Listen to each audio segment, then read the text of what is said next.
السلام عليكم ورحمة الله وبركاته. بسم الله الرحمن الرحيم. الحمد لله رب العالمين والصلاة والسلام على أشرف المرسلين وعلى آله وصحبه أجمعين. പ്രിയ വിദ്യാർത്ഥികളെ, BA അഫ്ളുൽ ഉലമ 5ാം semester വിദ്യാർത്ഥികളുടെ history of medieval literature എന്ന പേപ്പറിൻ്റെ ആദ്യത്തെ ക്ലാസ്സാണ് ഇതിൽ നമ്മൾ തയ്യാറാക്കാൻ ഉദ്ദേശിക്കുന്നത്. ഇൻഷാ അല്ലാഹ് എജുപീഡിയയുടെ ഈ ഓൺലൈൻ ട്യൂട്ടോറിയലിൽ ഒന്നാമത്തെ ചാപ്റ്ററിൽ നിന്ന് വരുന്ന അല്ലെങ്കിൽ വരാവുന്ന പ്രധാനപ്പെട്ട ചോദ്യങ്ങൾ 4 വർഷത്തെ 2023 മുതൽ 22, 21, 20 വർഷങ്ങളിൽ വന്ന പ്രധാനപ്പെട്ട ചോദ്യഭാഗങ്ങൾ, short questions, paragraph, essay questions ഒക്കെയാണ് നമ്മളിതിൽ ഡിസ്കസ് ചെയ്യുന്നത്. കാര്യമായി ഇതിൽ നിന്ന് വരുന്നത് ഒരു എസ്സേ ക്വസ്റ്റ്യനാണ്, പിന്നെ ഒരു പാരഗ്രാഫ് ക്വസ്റ്റ്യനും ഏതാനും ചില ഷോർട്ട് ക്വസ്റ്റ്യൻസൊക്കെയാണ് കഴിഞ്ഞ വർഷങ്ങളിലായിട്ട് ചോദിച്ചത്. കാര്യമായി വല്ലാതെ ചോദ്യങ്ങളൊന്നും വരുന്നൊരു ഭാഗമല്ല, എന്നാലും ചെറിയ ചോദ്യങ്ങളോ ചിലപ്പോൾ എസ്സേ ക്വസ്റ്റ്യൻ സാധാരണയായി വരുന്നൊരു എസ്സേ ക്വസ്റ്റ്യൻ ഉണ്ട്. ഇൻഷാ അല്ലാഹ് നമ്മളിതിൽ ഉൾപ്പെടുത്തുന്നുണ്ട്. ഇൻഷാ അല്ലാഹ് പ്രധാനപ്പെട്ട ഈ ക്വസ്റ്റ്യൻ പേപ്പറിലൊക്കെ വന്ന ചോദ്യങ്ങളാണ് ഇതിൽ നമ്മൾ ഉൾപ്പെടുത്തിയിട്ടുള്ളത്. ഇൻഷാ അല്ലാഹ് ഈ വീഡിയോയുടെ അവസാന ഭാഗത്ത് ഈ ചാപ്റ്ററിൽ നിന്ന് നമ്മളതിൻ്റെ സ്റ്റഡി മെറ്റീരിയൽ പ്രകാരം പ്രധാനപ്പെട്ട ഭാഗങ്ങൾ കൂടി നമ്മൾ എന്ത് ചെയ്യും, ഈ ക്ലാസ്സിൽ ഉൾപ്പെടുത്തുന്നുണ്ട്. ഒരു പക്ഷേ ആ ഭാഗത്തു നിന്ന് മറ്റ് എന്തെങ്കിലും ഷോർട്ട് ക്വസ്റ്റ്യൻസോ മറ്റോ ഒക്കെ വന്നാലോ എന്ന് എഴുതിയിട്ടാണ് അതും കൂടി ഉൾപ്പെടുത്തുന്നത്. ഏതായാലും നമുക്കൊന്ന് നോക്കാം. ഷോർട്ട് ക്വസ്റ്റ്യൻസ് വന്ന ചില ചോദ്യങ്ങളാണ് ഇതിൽ അടയാളപ്പെടുത്തുന്നത്. 2021 ചോദിച്ച ഷോർട്ട് ക്വസ്റ്റ്യനാണ്, കൈഫ കാനത്തിൽ കിതാബത്തു ഫി അവലിൽ ആസുറിൽ അബ്ബാസി. അബ്ബാസി ഭരണാധികാരികളുടെ കാലഘട്ടത്തിലെ ആദ്യ സമയത്ത് എഴുത്ത് എങ്ങനെയുണ്ടായിരുന്നു, എങ്ങനെയാണ് അറബികളുടെ അന്നത്തെ എഴുത്ത് ശൈലികളും കാര്യങ്ങളൊക്കെ എന്തായിരുന്നു എന്നാണ് ചോദ്യത്തിൻ്റെ ഉദ്ദേശം. പിന്നെ മറ്റൊരു ഷോർട്ട് ക്വസ്റ്റ്യൻ ചോദിച്ചത് 2020 മാഹിയ തൗഖിയാത്തു. തൗഖിയാത്ത് എന്ന് പറയുന്നത് എന്താണ്? ഇൻഷാ അല്ലാഹ് നമ്മളിതിൽ ഡിസ്കസ് ചെയ്യാൻ പോകുന്നുണ്ട്. പാരഗ്രാഫ് ക്വസ്റ്റ്യൻ ചോദിച്ചൊരു ചോദ്യം, അൽ ഖിത്താബത്തു ഫിൽ അസുറിൽ അബ്ബാസ്. ഒന്നാമത്തെ ചാപ്റ്ററിൻ്റെ കുറച്ച് അവസാന ഭാഗത്തായിട്ട് നമ്മൾ ഖിത്താബത്തിനെ കുറിച്ചുള്ള ചർച്ച പറയുന്നുണ്ട്, അഥവാ പ്രഭാഷണ കല, അതുമായി ബന്ധപ്പെട്ട പ്രഭാഷകന്മാരാരെല്ലാമായിരുന്നു തുടങ്ങിയ ചർച്ചകളൊക്കെ ഇൻഷാ അല്ലാഹ് സെഷൻ വരാൻ പോകുന്നുണ്ട്. അപ്പോൾ ആ ഭാഗത്തു നിന്നൊരു പാരഗ്രാഫ് ക്വസ്റ്റ്യൻ പ്രതീക്ഷിക്കാം. 2021 അപ്രകാരം ചോദിച്ചിട്ടുണ്ട്. കുറച്ച് പോയിൻറ്റ്സുകളാണ് അതിൽ പറയുന്നത്. മിക്കവാറും പരീക്ഷയ്ക്ക് വരാൻ ചാൻസ് ഉള്ള ചോദ്യം തന്നെയാണ്. പിന്നെ വളരെ ഇമ്പോർട്ടൻ്റ് ആയിട്ടുള്ള ഈ എസ്സേ ആണ്. എസ്സേ ഏതാണ്ട് ഇതിൽ കൊടുത്ത് കാണാമല്ലോ. ചെറിയ എന്താ പറയേണ്ടത്, പിന്നെ ചോദിച്ചതിൽ ചെറിയ മാറ്റങ്ങൾ ഉണ്ടെങ്കിലും അത് ആവർത്തിച്ച് 4 വർഷങ്ങളിൽ ഇതേ ക്വസ്റ്റ്യൻസ് തന്നെ വന്നത് കാണാൻ പറ്റും. ഇപ്പോൾ 2020 ക്വസ്റ്റ്യൻസ് ഉണ്ടായിരുന്നത് ഇങ്ങനെയായിരുന്നു, അൽ കിതാബത്തു വൽ കുത്താബു ഫിൽ അസുറിൽ അബ്ബാസി. അബ്ബാസി കാലഘട്ടത്തിലെ എഴുത്തും എഴുത്തുകാരും അവരെ സംബന്ധിച്ച് ഡീറ്റെയിൽ ആയിട്ട് എസ്സേ തയ്യാറാക്കാനാണ് പറഞ്ഞിട്ടുള്ളത്. അത് അവിടെ ആവുന്നിട്ട് കണ്ടല്ലോ. ഇങ്ങനെ അല്ലെങ്കിൽ പിന്നെ ഒരു ചോദ്യം പ്രതീക്ഷിക്കാവുന്ന അൽ കിതാബത്തു ഫിൽ അസുരി അൽ അബ്ബാസി, അബ്ബാസി കാലഘട്ടത്തിലെ എഴുത്ത്, അതിനെ സംബന്ധിച്ച് ഡീറ്റെയിൽ ആയിട്ട് എഴുതാൻ. ഇപ്പോൾ രണ്ടായാലും രണ്ടിൻ്റെയും ആശയം ഒന്ന് തന്നെയാണ്. കണ്ടിട്ട് നിങ്ങൾ മറ്റെന്തെങ്കിലും ആണെന്ന് മനസ്സിലാക്കണ്ട.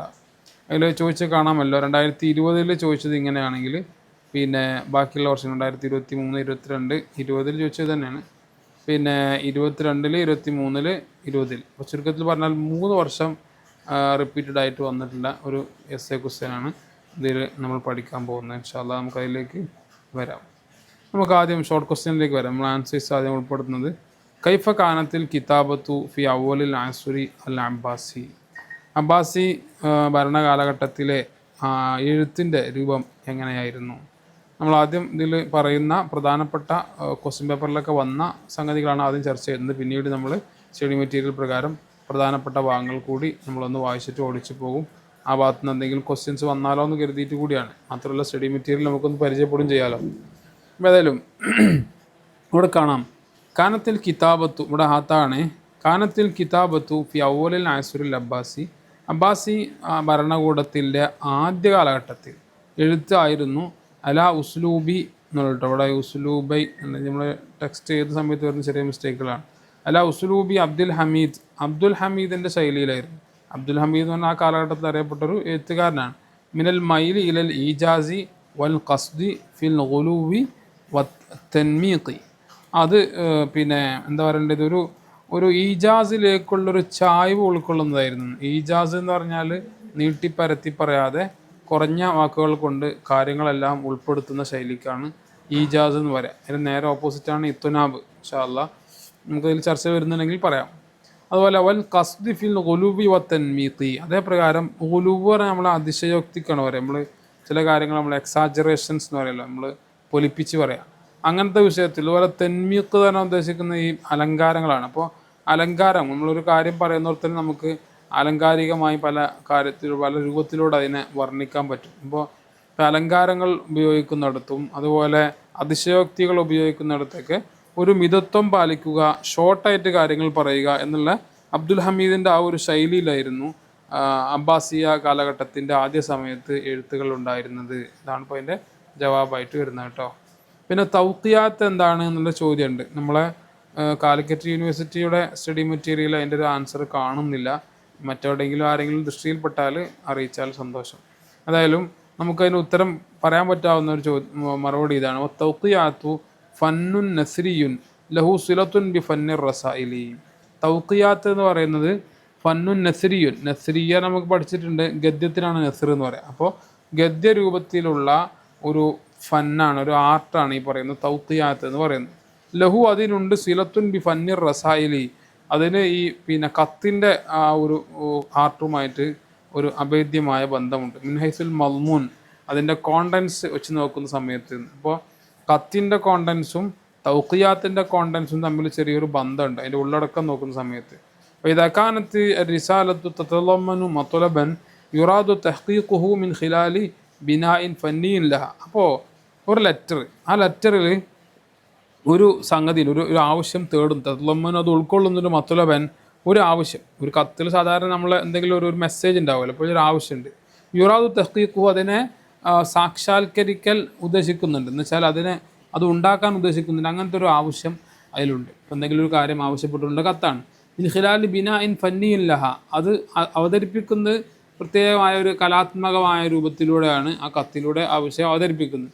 അങ്ങനത്തെ ഒരു കത്ത് ഉണ്ടായിക്കഴിഞ്ഞാൽ ഫൈന തൗഖിയാത്തമായ ഇജാസിയ തുഅദ്ദു ബി മസാബത്ത് ജവാബിൽ ലി റിസാലത്തി, ആ കത്തിൻ്റെ മറുപടിയുടെ സ്ഥാനത്തിലാണ് എണ്ണപ്പെടുന്നതാണ്, ഈജാസോടുകൂടെ എണ്ണപ്പെടുന്ന സംഗതിയാണ് തൗഖിയാത്ത് എന്ന് പറയുക. അപ്പോൾ ഒരു ഖലീഫ ഫോർ എക്സാമ്പിൾ തൻ്റെ ഏതെങ്കിലും ഒരു പ്രവിശ്യയുടെ ഗവർണർക്ക് ഒരു കത്തയക്കുന്നു. അപ്പോൾ അതിൽ ഇന്ന വിഷയം നിങ്ങളെങ്ങനെ ചെയ്യണമെന്ന് പറഞ്ഞിട്ട് അതിൽ ഉൾപ്പെടുത്തുന്നു. അപ്പോൾ അതിൻ്റെ മറുപടി ഇദ്ദേഹം തിരിച്ചയക്കുന്നത് തൗഖിയാത്തുകൾ പറയുന്ന ശൈലിയിലായി. തൗഖിയാത്ത് എന്ന് പറയുന്ന പ്രത്യേക ശൈലിയിലായിരിക്കും. അത് കത്താണോ എന്ന് വെച്ചാൽ കത്തല്ല, പക്ഷേ കത്തിൻ്റേതിനോട് സാമ്യമായ രൂപത്തിലുള്ള പ്രത്യേകമായൊരു ശൈലിയാണ്. അതിൽ വളരെ ഷോർട്ടായിട്ടാണ് കാര്യങ്ങൾ ഉണ്ടാവുക. അപ്പോൾ അതിൽ എന്താ ഉണ്ടാവുക? തെഹ്മിലു റഇയ്യു കാത്തിബിഹ ഫീ ശക്വ, ഈ തൗഖിയാത്ത് എഴുതുന്ന ആളുടെ അഭിപ്രായമാണ്. റഇയ്യ് എന്ന് പറഞ്ഞാൽ ഒപ്പീനിയൻ എന്നർത്ഥം. അപ്പോൾ ഖലീഫ ചോദിക്കുന്ന ഒരു വിഷയത്തെ സംബന്ധിച്ചുള്ള ഈ പിന്നെ ഈ പ്രവിശ്യയുടെ ഗവർണറുടെ ഭാഗത്തുനിന്നുണ്ടാകുന്ന അഭിപ്രായങ്ങളൊക്കെ ഉൾക്കൊള്ളുന്ന ഒരു പ്രത്യേക തരത്തിലുള്ള വളരെ ഷോർട്ടായിട്ടുള്ള ബ്രീഫായിട്ടുള്ള വിശകലനങ്ങൾ കത്ത് രൂപത്തിൽ വരുന്ന മറുപടി, അല്ലെങ്കിൽ നേരത്തെ പറഞ്ഞ കത്തിനുള്ള മറുപടി ആയിട്ട് വരുന്നതിനാണ് തൗഖിയാത്ത് എന്ന് പറയുക. അല്ലെങ്കിൽ അവ മസാലത്ത് മിനൽ മസായിൽ, ചിലപ്പോൾ എന്തെങ്കിലും ഒരു വിഷയത്തിൻ്റെ, ഇപ്പോൾ ഇസ്ലാമിക ഗവൺമെൻറ് ആണല്ലോ, ഏതെങ്കിലും വിഷയത്തിലുള്ള ഇസ്ലാമിൻ്റെ മാനം, ഇസ്ലാമിൻ്റെ മസല ഒക്കെ ചോദിച്ചുകൊണ്ടുള്ള ഒരു കത്താണ് എങ്കിൽ അതിൻ്റെ മറുപടി എന്താണ്? ഈ തൗഖിയാത്ത് മുഖേന ആണ് വരിക. അപ്പോൾ ഒരു മസലക്കോ അല്ലെങ്കിൽ ഒരു പരാതിക്കോ ഒക്കെ ഒരു എഴുത്തുകാരൻ്റെ മറുപടി ഉൾക്കൊള്ളുന്ന തരത്തിലുള്ള ഒരു കത്തിൻ്റെ മറുപടിയുടെ സ്ഥാനത്ത് നിൽക്കുന്ന വളരെ ബ്രീഫായിട്ടുള്ള ഒരു പ്രത്യേക തരം കത്തിൻ്റേതുപോലെയുള്ള ഉള്ളടക്കമുള്ള ഒരു പ്രത്യേക തരം ഫന്നാണ് ഈ പറയുന്ന തൗഖിയാത്ത് എന്ന് പറയുന്നത്. മനസ്സിലായല്ലോ? ഒരു കത്ത് പോലെയുള്ള സംഗതിയാണെന്ന് മനസ്സിലാക്കാം. കൃത്യമായി നമ്മൾ സാധനം നമുക്കറിയില്ലല്ലോ, നമ്മൾ ഇതിൽ പറയുന്ന സംഗതികൾ നമ്മൾ ഏകദേശം ഊഹിച്ച് മനസ്സിലാക്കുകയാണ് ചെയ്യുന്നത്. ഏതായാലും ഇതിനാണ് നമ്മളെന്ത് പറയുന്നത്, ഈ തൗഖിയാത്ത് എന്ന് പറയുന്നത്. ഈ മറുപടി നമുക്ക് നെറ്റിലും മറ്റൊക്കെ സെർച്ച് ചെയ്താൽ ലഭിക്കുന്നതാണ്. ഏതായാലും ഇത് നിങ്ങളുടെ ഏതെങ്കിലും സ്റ്റഡി മെറ്റീരിയലോ മറ്റോ ഒക്കെ ഈ ഭാഗം വേറെ ഷോർട്ടായിട്ടോ മറ്റൊക്കെ ഉണ്ടെങ്കിൽ നിങ്ങൾ അറിയിച്ചാൽ നമുക്ക് എന്ത് ചെയ്യാം, അത് ഡീറ്റെയിലായി നമുക്ക് ചർച്ച ചെയ്യുകയും ചെയ്യാം. ഓക്കെ, നമുക്ക് ഇനി അടുത്ത വിഷയത്തിലേക്ക് പോകാം. അടുത്തൊരു പാരഗ്രാഫ് ക്വസ്റ്റ്യനാണ് അൽ ഖിതാബത്തു ഫിൽ അസ്റുൽ അബ്ബാസി. അബ്ബാസിയ കാലഘട്ടത്തിലുള്ള ഖിതാബത്തിനെ കുറിച്ച്, പ്രഭാഷണ കലയെക്കുറിച്ചാണ്. 2021 ഈ ക്വസ്റ്റ്യൻ ചോദിച്ചിട്ടുള്ളത്. അപ്പോൾ ഇനിയും വരുന്ന 2024 വർഷത്തിലൊക്കെ ചോദിക്കാൻ ചാൻസ് ഉള്ള ഒരു ക്വസ്റ്റ്യൻ തന്നെയാണ്. നോക്കാം നമുക്ക്. കാനൽ ഖിതാബത്തു ഫി സുദരിൽ അസ്റുൽ അബ്ബാസി മഖാനത്തുൻ ഫിൻ നുഫൂസി ലിഇഅ്തിമാദിൽ ഖൗമി അലൈഹ ഫി തൗതീദിൽ മുൽക്കി. അതിൽ പറയുന്നത് ഈ ഖിത്താബത്ത് എന്ന് പറയുന്നത് പ്രഭാഷണ കല എന്ന് പറയുന്നത് ഈ സുദരിൽ അസുറിൽ അബ്ബാസിയ കാലഘട്ടത്തിൻ്റെ തുടക്കത്തിൽ, സ്വദുർ എന്ന് പറഞ്ഞ തുടക്കം എന്നാണ് ഉദ്ദേശിക്കുന്നത്. മക്കാനത്തുൻ, അത് വലിയ എന്തുണ്ടായിരുന്നു, വലിയ സ്ഥാനമുണ്ടായിരുന്നു. ഫിൻ നുഫൂസി, ആളുകളുടെ ഹൃദയങ്ങളിൽ. എഴുത്തിമാദിൻ കൗമി അലൈഹ, കാരണം ആ ഒരു കാലഘട്ടത്തിൽ ആളുകൾ അല്ലെങ്കിൽ ജനങ്ങൾ ഈ പ്രസംഗത്തെ അതിൻ്റെ മേൽ അവലംബിച്ചിരുന്നു. ഫി തൗത്തീദിൽ മുൽക്കി, തങ്ങളുടെ രാജാധികാരം ഊട്ടിയുറപ്പിക്കുന്നതിൽ. അപ്പോൾ ഒരാൾക്ക് അന്നത്തെ കാലത്ത് ഖലീഫന്മാരൊക്കെ അവരുടെ രാജാധികാരം ഊട്ടിയുറപ്പിക്കുന്നതിൽ പ്രധാനപ്പെട്ട പങ്കും ഈ പ്രസംഗത്തിലൂടെയാണ് ഉണ്ടാവുക. പ്രസംഗത്തിലൂടെയാണ് അവർ ആളുകൾ എന്താവുന്നത്, വശമതരാക്കുന്നത്. അപ്പോൾ തഹ്മീസിൽ ജുന്തി, അതേപ്രകാരം സൈന്യത്തിനെ അവർ പ്രോത്സാഹിപ്പിക്കുന്നതിലും ഏറ്റവും പ്രധാനമായി അവർ ഉപയോഗിച്ചിരുന്നത് പ്രഭാഷണമാണ്. നമ്മൾ നേരത്തെ പറഞ്ഞിട്ടല്ലേ, സ്പെയിന് കീഴടക്കുന്നതിന് വേണ്ടി താരിഖ് ബിനു സിയാദ് എന്ന് പറയുന്ന ഒരു സൈന്യാധിപൻ അയാൾ നടത്തിയ പ്രഭാഷണം വളരെ ചരിത്രത്തിൽ ഇടം നേടിയ ഒരു പ്രധാനപ്പെട്ട ആവേശകരമായ പ്രഭാഷണമായിരുന്നു. അപ്പോൾ അതുപോലെയൊക്കെയുള്ള ഈ സൈന്യത്തിന് വലിയ പ്രോത്സാഹനം നൽകുന്ന തരത്തിലുള്ള അതിനൊക്കെ വേണ്ടിയാണ് അന്ന് പ്രഭാഷണം ഉപയോഗിച്ചിരുന്നത്. കാനൽ ഖുലഫാഉൽ അവലീന വദുആത്തുഹും ഫിഹ അശ്നുർ റഫീഉ, ഈ വിഷയത്തിൽ പിന്നെ ആദ്യ കാലഘട്ടത്തിലുള്ള ഖലീഫന്മാർ കേട്ടോ ഇതിൽ പറയാൻ പോകുന്നുണ്ട്. അതുപോലെ ദുആത്തുഹും, ആ ഖലീഫമാരുടെ പ്രബോധകന്മാരായിട്ട് അഥവാ അവരുടെ ഖിലാഫത്തിലേക്ക് ആളുകളെ ക്ഷണിക്കാൻ വേണ്ടി പറഞ്ഞേക്കുന്ന ദൂതന്മാർ, അവർക്കൊക്കെ ഫിഹ, ഈ പറയുന്ന പ്രഭാഷണ കലയിൽ അശ്നുർ റഫീഉ, വളരെ ഉന്നത സ്ഥാനീയം അലങ്കരിച്ചവരായിരുന്നു അവർ. ഉദാഹരണം പറഞ്ഞാൽ ഖലീഫ മൻസൂർ, ഖലീഫ മഹ്ദി, ഖലീഫ ഹാറൂൺ റഷീദ്, അതുപോലെ ഖലീഫ മഅ്മൂൻ, ഇവരൊക്കെ പ്രഭാഷണത്തിൽ വളരെ മികവ് തെളിയിച്ച ആളുകളാണ്. ഫലമ്മ ഇസ്തൗസഖൽ അംറു ലി ബനി അൽ അബ്ബാസ്, അങ്ങനെ ഈ ബനുൽ അബ്ബാസിന് അഥവാ അബ്ബാസിയ ഭരണാധികാരികൾക്ക് അവർക്ക് ഭരണരംഗത്തൊക്കെ കൂടുതൽ ആധിപത്യമൊക്കെ വന്ന സമയത്ത് ഖല്ലൻ നിലാലു ബിൽ ലിസാനി, അന്ന് പിന്നെ ഈ നാക്ക് കൊണ്ട് അല്ലെങ്കിൽ വായ കൊണ്ട് പ്രഭാഷണം കൊണ്ട് പ്രതിരോധിക്കുക എന്ന് പറയുന്ന സംഭവം വളരെ ചുരുങ്ങി. ഖല്ലാറിനെ ചുരുങ്ങി. നിലാൽ എന്ന് പറഞ്ഞാൽ ദിഫാ എന്ന് തന്നെയാണ്, രണ്ടിൻ്റെയും അർത്ഥം ഒന്ന് തന്നെയാണ്. അപ്പോൾ നമ്മൾ നാവ് കൊണ്ട് പ്രഭാഷണം കൊണ്ട് എതിരാളികളെ കീഴടക്കേണ്ട അല്ലെങ്കിൽ തങ്ങളെ പ്രതിരോധിക്കേണ്ട ആവശ്യം ഒന്നുമില്ല. കാരണം അവർക്ക് ആധിപത്യമൊക്കെ നിലവിൽ വന്നു കഴിഞ്ഞു. മാത്രമല്ല വദുഅഫത്തിൻ ഖിതാബത്തു ലിദുഅഫിൽ ഖുദ്റത്തി അലൈഹ, പിന്നെ ഈ ഖിതാബത്ത് ഒന്നുകൂടെ ദുർബലമായി. എന്ന് വെച്ചാൽ നേരത്തെ നമ്മൾ പറഞ്ഞത് അബ്ബാസിയ ഭരണാധികാരികളുടെ ആദ്യ സമയം, അന്ന് വളരെ പവർഫുള്ളായിരുന്നു പ്രസംഗം എന്നൊക്കെ പറഞ്ഞാൽ. പിന്നെ കുറച്ചുകൂടി കാലം കഴിഞ്ഞപ്പോൾ പ്രഭാഷണ കലയൊക്കെ വളരെ ദുർബലമായി പോയി. കാരണം ലിദുഅഫിൽ ഖുദ്റത്തി അലൈഹ, പലർക്കും അതിന് വേണ്ടത്ര കഴിവ് ഇല്ലാത്തവരായിട്ട് അവരത് മാറി എന്നുള്ളതാണ്. കഴിവില്ലാത്തവരായി മാറുന്നത് അതിൻ്റെ ഉപയോഗമില്ല. ഏത് സംഗതിയാണെങ്കിലും ഏത് കലയാണെങ്കിലും നിരന്തരമായി നമ്മളത് ഉപയോഗിച്ചെങ്കിലല്ലേ അത് മൂർച്ച കൂട്ടി നല്ല ശക്തമായ പവർഫുള്ളായ ഒരു വെപ്പണായി മാറുക. അപ്പോൾ അത് ഉപയോഗിക്കുന്നില്ലെങ്കിൽ അതങ്ങനെ നശിച്ചു പോകും. ഇതാണ് അവിടെ പറഞ്ഞത് ഖില്ലത്തി ദവാഇ ഇലൈഹ, പ്രഭാഷണത്തിലേക്കുള്ള പ്രേരകങ്ങളായ ഘടകങ്ങളും കുറവായതുകൊണ്ട്. ഖില്ലത്ത് കുറവാണ്, ദവാഇ എന്ന പ്രേരകങ്ങൾ. ആ പ്രഭാഷണത്തിന് ആവശ്യമാവുന്ന സാഹചര്യം ഇല്ല. കാരണം ആദ്യ കാലഘട്ടത്തിൽ ഈ ഖലീഫമാർക്ക് അവരുടെ ഖിലാഫത്തിന് വേണ്ടി ആളെ കൂട്ടാനുള്ള മാർഗമായിരുന്നു. അല്ലെങ്കിൽ ഫുതുഹാത്തുകൾ നടക്കുന്ന സമയത്ത് വിവിധ രാജ്യങ്ങളിലേക്ക് പോകാനുള്ള യോദ്ധാക്കന്മാരെ, മിലിറ്ററികളെ, അവരെ യുദ്ധത്തിന് വേണ്ടി പ്രോത്സാഹിപ്പിക്കാനൊക്കെ ആയിരുന്നു ഈ പ്രഭാഷണ ദൗത്യം ഉണ്ടായിരുന്നത്. പിന്നെ അത് ഇല്ലാതെ പോയപ്പോൾ പിന്നെ എന്തില്ല, പ്രഭാഷണത്തിൻ്റെ ആവശ്യമില്ല. അപ്പോൾ ആളുകൾ എന്ത് ചെയ്തു, ഈ മേഖലയിൽ കുറച്ച് ദുർബലരായി. വഹല്ലത്തി റസായിലു വൽ മൻഷൂറാത്തി, മാത്രമല്ല വഹല്ലത്തി റസായിലു വൽ മൻഷൂറാത്തു, ഈ കത്തുകൾ, അതുപോലെ മൻഷൂറാത്താണ് ചെറിയ ഈ ലഘുലേഖ പോലെയുള്ള ചെറിയ കുറിപ്പുകൾ, അതൊക്കെ എന്ത് ചെയ്തു, മഹല്ലഹ, ഈ പറയുന്ന പ്രഭാഷണത്തിൻ്റെ സ്ഥാനത്തിറങ്ങി. അപ്പോൾ ഹാ എന്നാണ് ലമീറോടങ്ങളിലേക്ക്, പ്രഭാഷണത്തിലേക്ക്. അപ്പോൾ പ്രഭാഷണത്തിൻ്റെ സ്ഥാനത്ത് അവതരിച്ചു ഏത്, കത്തുകൾ, അതുപോലെ ചെറിയ കുറിപ്പുകളൊക്കെ. കസുറത്ത് അല ഖുതബിൽ ജമ്മി വൽ ഈദൈനി വസ്സവാജ്, മാത്രം ഈ പ്രഭാഷണം ചുരുങ്ങുകയും ചെയ്തു. അല ഖുതബിൽ ജംഇ ജുമാഇ എന്നായിരിക്കും കേട്ടോ, അല ഖുതബിൽ ജുമാൻ്റെ ജുമാ പ്രഭാഷണങ്ങളുടെ മേൽ മാത്രം എന്തായി, ഒതുങ്ങി. പിന്നെന്താ പറയുന്നത്, അതേപ്രകാരം ജുമാ പ്രഭാഷണം പോലെ വല്ല ഈദൈനി, പെരുന്നാൾക്ക് ഉണ്ടാകുന്ന പ്രഭാഷണങ്ങൾ പോലെ, വസ്സവാജി, അതുപോലെ വിവാഹവുമായി ബന്ധപ്പെട്ട് നടക്കുന്ന പ്രഭാഷണങ്ങളിൽ ഒക്കെ മാത്രമായിട്ട് എന്തായി, അത് ചുരുങ്ങിപ്പോയി. പണ്ട് അങ്ങനെയല്ല ഉണ്ടായിരുന്നത്. അതുകൊണ്ട് പ്രഭാഷണത്തിൽ അവർ വളരെ മികച്ചവരായിരുന്നു. പിന്നെ അല അന്നൽ ഖുലഫ അൻഫുസഹും മാ ബരിഹു യഖ്തുബൂന അന്നാസ വയഉമ്മൂനഹും ഇലാ അഹ്ദി അൽ ഖലീഫത്തി അർ റാളി. മറ്റൊരു കാര്യം പറയുന്നത്, ഈ ഖുലഫാവുകൾ അബ്ബാസിയ കാലഘട്ടത്തിലെ ഭരണാധികാരികൾ അവർ തന്നെ മാബരിഹു യഖ്തുബൂന, അവർ പ്രഭാഷണം നടത്തിക്കൊണ്ടേയിരിക്കുന്നവരായിരുന്നു. മാബരിഹ എന്ന് പറഞ്ഞാൽ മാതാവിൻ്റെയോ മാസാലിൻ്റെയൊക്കെ അർത്ഥാണല്ലോ ഉണ്ടാവുക. അപ്പോൾ അവർ പ്രഭാഷണം നടത്തിക്കൊണ്ടേയിരിക്കുകയായിരുന്നു ജനങ്ങളോട്. വയഉമ്മൂനഹും, അവർ തന്നെ അവർ സ്വയം ഇമാമത്ത് നിൽക്കുകയും ചെയ്യുമായിരുന്നു. ഇലാഹദിൽ ഖലീഫത്തി അർ റാളി, ഖലീഫത്തുർ റാളി എന്ന് പറയുന്ന ഭരണാധികാരി, അബ്ബാസിയ ഭരണാധികാരികളിൽപ്പെട്ട ഒരു ഭരണാധികാരിയാണ് റാളി എന്ന് പറയുന്ന ഭരണാധികാരി. അയാളുടെ കാലഘട്ടം വരേക്കും എന്താണ് ഈ ഖലീഫമാർ തന്നെയാണ് പ്രഭാഷണം നടത്തിയിരുന്നത്, വെള്ളിയാഴ്ച ഖുതുബ നടത്തിയിരുന്നത്. അതുപോലെ പെരുന്നാളുകളിലും മറ്റൊക്കെ ആളുകൾക്ക് ഇമാമത്ത് നിൽക്കുകയും അവരോട് പ്രഭാഷണം നടത്തുകയൊക്കെ ചെയ്തിരുന്നത് ഖലീഫമാർ തന്നെയായിരുന്നു. ഇപ്പോൾ പിന്നീട് ഖലീഫമാർ ജുമാ പ്രഭാഷണം നടത്തുന്ന സംഗതിയൊന്നും പിന്നീട് ഉണ്ടായിട്ടില്ല. അബ്ബാസിയ ഖലീഫമാരിലെ എന്താ പറയേണ്ടത്, വെള്ളിയാഴ്ച പ്രഭാഷണം നടത്തുന്ന ഖലീഫമാരുടെ കൂട്ടത്തിൽ ഏറ്റവും അവസാനത്തെ ഖലീഫയായിരുന്നു ഈ പറയുന്ന ഖലീഫത്തുർ റാളി എന്ന് പറയുന്ന ഖലീഫ. ഓക്കെ, ഫനബഗ ഫി ആഖിരി ഹാദൽ അസ്രി, അതുകൊണ്ട് തന്നെ ഈ കാലഘട്ടത്തിൻ്റെ അവസാനത്തിൽ നിപുണരായി ഉയർന്നു വന്നു ത്വായിഫത്തു മിനൽ ഉദബായി, ഒരു കൂട്ടം സാഹിത്യകാരന്മാർ ഉണ്ടോ. ഇപ്പം ഉദബാ എന്ന് പറഞ്ഞാൽ അദീബിൻ്റെ ജമാണ്. അദീബ് എന്ന് പറഞ്ഞാൽ സാഹിത്യകാരൻ എന്നാണ് അതിൻ്റെ അർത്ഥം. ഷഹറു എന്നുണ്ട്, ഇവിടെ ഒരു വാവും അലിഫും ഇങ്ങോട്ട് പോകുന്നതാണ്, ശരിക്കും ഇവിടെയാണ് വരേണ്ടത്. അപ്പോൾ ഒരു കൂട്ടം പ്രഭാഷണ രംഗത്ത് കഴിവുറ്റ സാഹിത്യകാരന്മാരായ ആളുകൾ പ്രസിദ്ധരായി ബിഹാദൻ നൗഇ മിനൽ ഖിതാബത്തി, ഈ ഒരു പ്രത്യേക തരം പ്രഭാഷണ കലവുണ്ട്. കൽ ഖത്തീബിൽ ബഗ്ദാദി വൽ ഖത്തീബ് തിബിരീസി, ഈ പറയുന്നവരൊക്കെ അക്കാലഘട്ടത്തിൽ വളരെ പ്രസിദ്ധരായ പ്രഭാഷകന്മാരായിരുന്നു.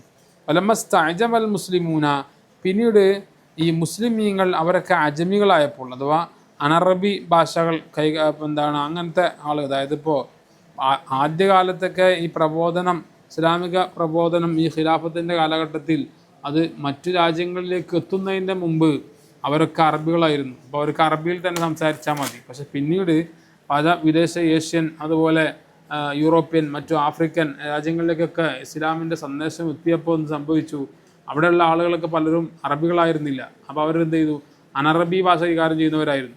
മുസ്ലിമീങ്ങളെ കൂട്ടത്തിൽ അനറബി ഭാഷ, അജമത്ത് എന്ന് പറയുന്ന അനറബി ഭാഷ കൈകാര്യം ചെയ്യാൻ തുടങ്ങിയപ്പോൾ ലമ്മസ്തതിഉ ഇൻഷാ അൽ ഖുതബി, അവർക്ക് ഖുതുബകൾ ഉണ്ടാക്കാൻ സാധിച്ചില്ല എന്ന് പറഞ്ഞു. ഇപ്പോൾ വെള്ളിയാഴ്ച പ്രഭാഷണം ഖുതുബ നടത്തണമെങ്കിൽ, മിമ്പറിൽ വെച്ച് ഖുതുബ നടത്തണമെങ്കിൽ അതിന് അറബി ഭാഷ വേണമല്ലോ. എന്തായാലും അറബി ഭാഷ അല്ലാതെ ഖുതുബ നടത്തിയാൽ ഖുതുബ ശരിയാവില്ല. അപ്പോൾ അവരെന്ത് ചെയ്തു, അവർക്ക് അറബിയിൽ ഖുതുബ ഉണ്ടാക്കാൻ കഴിയില്ല, കാരണം അനറബികളാണ്. അപ്പോൾ അവരെന്ത് ചെയ്യും, ഫിൽ മൗദൂആത്തിൽ മുഖ്തലിഫ, വ്യത്യസ്തമായ വിഷയങ്ങളിലാണല്ലോ ഖുതുബകൾ ഉണ്ടാവുക.